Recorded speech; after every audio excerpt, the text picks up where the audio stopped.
कर्ममय जीवन आरंभ करते शिशु मंदिर रे वर्तमान समय आम सर्भे करके जहाँ शिक्षा व्यवस्थार विकल चित्र देखुचु मो सरकार 5T ना रे स्कूल रे कलर दिया ही जाइए सत किंतु शिक्षार गुणात्मक मान उन्नति हैनी आम देखुचु 15 रु 18 वर्ष बयस पिला द्वितीय श्रेणी गणित करें अष्टम श्रेणी पाठ पढ़ुवा पिलाटे द्वितीय श्रेणी गोटे धाड़ी साहित्य बही पढ़ी पारुनी तो वर्ष वर्ष धरी शिक्षा व्यवस्था को एमती स्थिति को आनी दि जाइए सुधारिबा गोटे बहुत बड़ चैलेंज वास्तव जदि ट्रांसफॉर्मेशन होता बा रूपांतरण होता ताहले आज गोटे इतिहास होता किंतु भंगा कांथ को रंग देवा जोठी छात घर ना टाइल घर अच्छी से टाइल रंग देवा कृत्रिम उपाय विभिन्न काम करवा माने घास गालीचा आणिक आम लॉन करवा ये जो काम करागला वास्तविक ताहा आज विकास हो पारा ना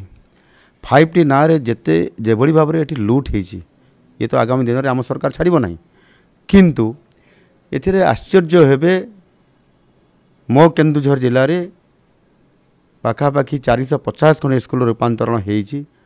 एवं से आपन गोटे गोटे स्कूल को आपंकर 2.5 कोटी टका खर्च कराई 2 कोटी 50 लाख टका खर्च होती रंग दिया कार्यक्रम रे एवं आपंकर से कौटी रिपेयरिंग होती कौटी गोटे छोट बिल्डिंगटे होती सेतिकी पैसा शेष हो गला केमती है यानी ता उपर इनक्वारी निश्चित भाव में हो 62,000 शिक्षक आज भी दिन में वैकेंसी अच्छा केवल हाईस्कूल पर्यंत एवं सेमानंकर वैकेंसी को पूरण करिबारे ये सरकार फेल मारी कहीं ना बजेट रे सरप्लस करने जदि 62,000 शिक्षक नियुक्ति देले केते दरमा हेबो 2.5 लाख